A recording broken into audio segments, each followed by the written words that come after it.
Assalamualaikum warahmatullahi wabarakatuh. Pada kesempatan kali ini, saya Ikal Fauzan Abillah, NPM 202143500997 yang bertugas membuat PPT, membuat video presentasi, membuat aplikasi jaringan syaraf tiruan, dan mencari materi. Lalu ada teman saya, Abu Bakar Siddiq, NPM 202143500982 yang bertugas membuat gambar flowchart dan mencari materi presentasi, ingin mempresentasikan terkait aplikasi jaringan syaraf tiruan, yakni metode perseptron.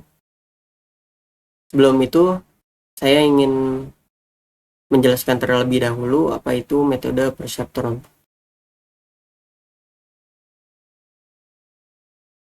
Jaringan syaraf tiruan. Jaringan syaraf tiruan atau JST atau dalam bahasa Inggris dikenal sebagai Artificial Neural Network atau ANN adalah salah satu bentuk dari kecerdasan buatan atau AI yang terinspirasi oleh cara kerja otak manusia dalam memproses informasi.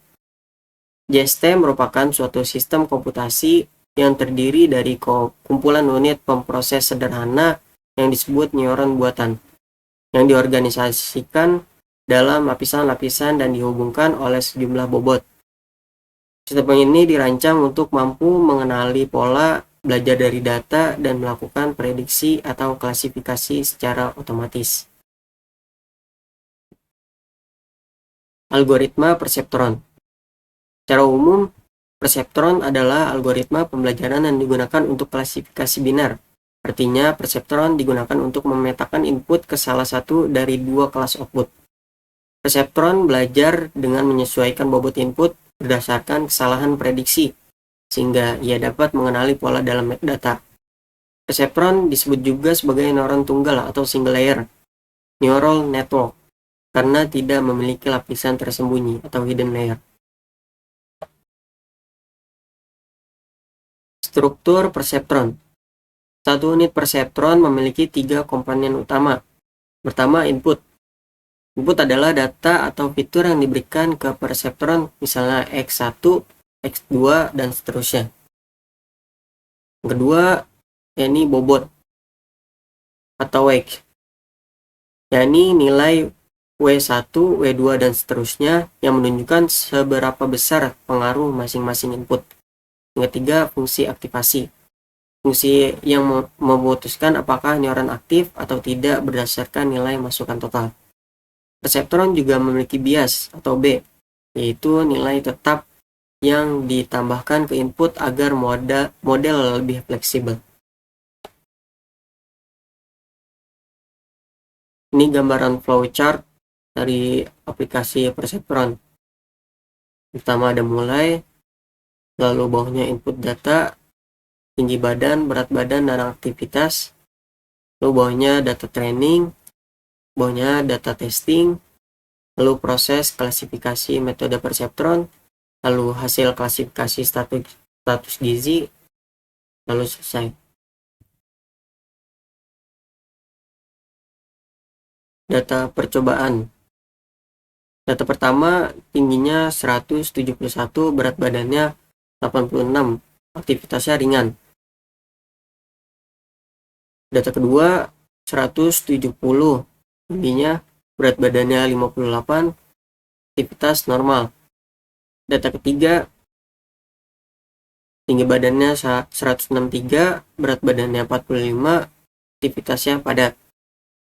Data keempat, tinggi badannya 166, berat badannya 52 kilo, lalu aktivitasnya ringan. Data kelima, tinggi badannya 160, berat badannya 53 kilo, lalu aktivitasnya ringan. Lalu di sini ada rumus dari perhitungan normal tinggi dan berat badan menggunakan standar BMI, yakni berat per tinggi per 100 dikali tinggi per 100. Terangannya BMI kurang dari 18 sama dengan kurang. Lalu BMI di antara 18 sampai 25 itu normal, dan BMI di atas 25 yakni lebih. Sini dapat diketahui data pertama, tinggi badannya 171, berat badannya 86 kilo. Sini BMI-nya 29,41. Hasilnya lebih. Dan data kedua, tinggi badannya 170, berat badannya 58 kilo, data BMI-nya 20,06 dan hasilnya normal, dan seterusnya.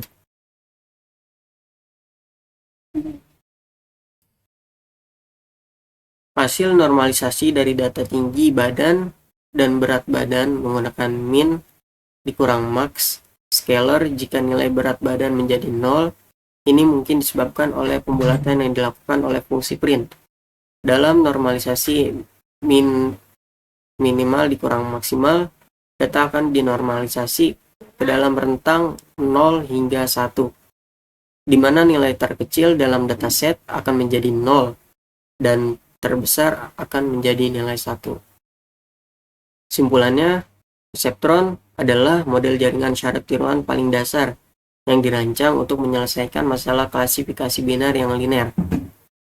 Ia menggunakan bobot yang disesuaikan secara iteratif untuk mempelajari pola dari data. Meskipun terbatas, perseptron adalah fondasi penting dalam sejarah dan perkembangan machine learning dan deep learning. Memahami cara kerja perseptron membantu kita memahami bagaimana jaringan syaraf yang lebih kompleks bekerja dan berkembang. Selanjutnya, saya ingin mendemokan aplikasi jaringan syaraf tiruannya, yakni klasifikasi gizi mahasiswa dengan metode perseptron. Pertama-tama kita input dulu datanya. Kita ambil 3 sampel data. Kita masukin datanya, tinggi badannya misalnya 150 kilo, terus berat badannya di 70 kilo, aktivitasnya normal, terus tinggi badannya 160 kilo, 160 cm, lalu berat badannya di 55 kilo, aktivitasnya ringan, aktivitasnya padat, lalu di tinggi badan 170,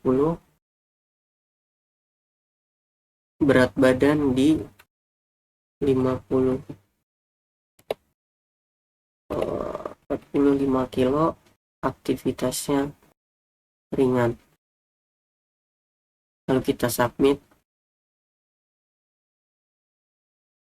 Dari data tadi, yang tinggi badannya dari data pertama, yang tinggi badannya 150, terus berat badannya 70 kilo, aktivitasnya normal, status gizinya lebih. Lalu data kedua, di tinggi badannya 160, berat badannya 55 kilo, aktivitasnya padat, itu normal. Lalu data ketiga, di tinggi badan 170, berat badan di 45 kilo, aktivitasnya ringan, itu kurang. Coba kita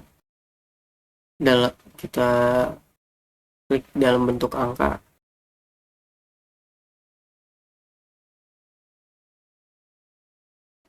Sini dalam bentuk angka, di data pertamanya status gizinya 1 karena dia lebih. Lalu untuk data keduanya 0, ini normal. Data ketiganya -1, ini kurang. Kita normalisasi data.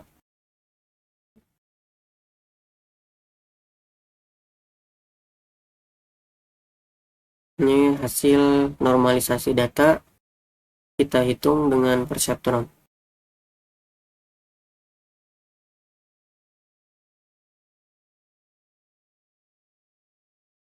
Ini hasil hitungan dari perseptron 101.